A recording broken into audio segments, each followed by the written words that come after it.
আসসালামু আলাইকুম। আশা করি সবাই ভালো আছেন। আমার আজকের রেসিপি চিংড়ি মাছ দিয়ে ডাটা চচ্চড়ি।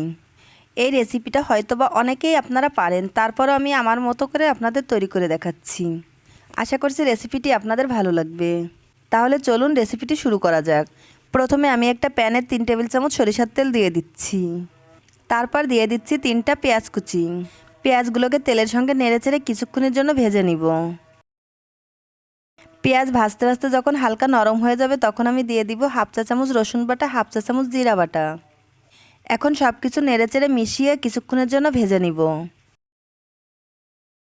এবার আমি এর মধ্যে সামান্য পানি অ্যাড করছি। তারপর এর মধ্যে দিয়ে দিচ্ছি 1 চা চামচ হলুদের গুঁড়ি, 1 চা চামচ লাল মরিচের গুঁড়ি, 1 চা চামচ ধনিয়ার গুঁড়ি। আবারও সব কিছুকে নেড়েচেড়ে মিশিয়ে নিতে হবে। এখন আমি এর মধ্যে দিয়ে দিচ্ছি 1/2 কাপ পরিমাণ ছোট চিংড়ি মাছ। তারপর এই চিংড়ি মাছকে মশলার সঙ্গে খুব ভালো করে কষিয়ে নিতে হবে। আমি চিংড়ি মাছকে মশলার সঙ্গে খুব ভালো করে কষিয়ে নিয়েছি। এখন আমি এর মধ্যে দিয়ে দিচ্ছি আগে থেকে কেটে ধুয়ে পরিষ্কার করে রাখা আলু। আলুগুলোকে আমি চিকন চিকন করে কেটে নিয়েছি। তারপর দিয়ে দিচ্ছি ডাটা। আমি এখানে কচি ডাটাগুলো নিয়েছি। এখন ডাটা আর আলুকে মশলার সঙ্গে নেড়েচেড়ে মিশিয়ে ঢাকনা দিয়ে ঢেকে দিতে হবে। 2 মিনিট পর আমি ঢাকনাটা তুলে নিচ্ছি। দেখতেই পাচ্ছেন ডাটায় কিছুটা পানি ছেড়েছে। যেহেতু আমি কচি ডাটা নিয়েছি তাই আমি কষানোর জন্য আর কোনো পানি ব্যবহার করব না। এই পানিতেই ভালো করে কষানো হয়ে যাবে।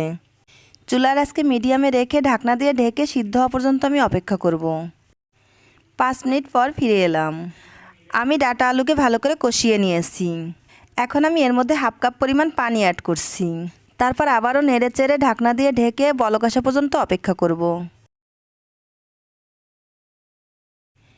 তরকারিতে বলক চলে এসেছে। এখন আমি ঢাকনাটা তুলে নিচ্ছি। আমার তরকারিটা পুরোপুরি সিদ্ধ হয়ে গেছে। এখন আমি ঢাকনা ছাড়া আরও 2-3 মিনিটের মতো জাল করে পানিটা শুকিয়ে নিব। আমি ঝোলের পানি কিছুটা শুকিয়ে নিয়েছি। এখন আমি এর মধ্যে দিয়ে দিচ্ছি 2-3টা কাঁচামরিচ। তারপর চুলার আঁচ লোতে দিয়ে ঢাকনা দিয়ে ঢেকে দমে রেখে দিব। আমার চিংড়ি মাছ দিয়ে ডাটা চচ্চড়ি একদম রেডি। এখন শুধু সাদা ভাতের সাথে গরম গরম পরিবেশন করার পালা। আশা করছি আমার রেসিপিটি আপনাদের ভালো লেগেছে। ভালো লাগলে বাসায় অবশ্যই একবার ট্রাই করবেন আর আমার চ্যানেলটিকে সাবস্ক্রাইব করে আমার পাশে থাকবেন।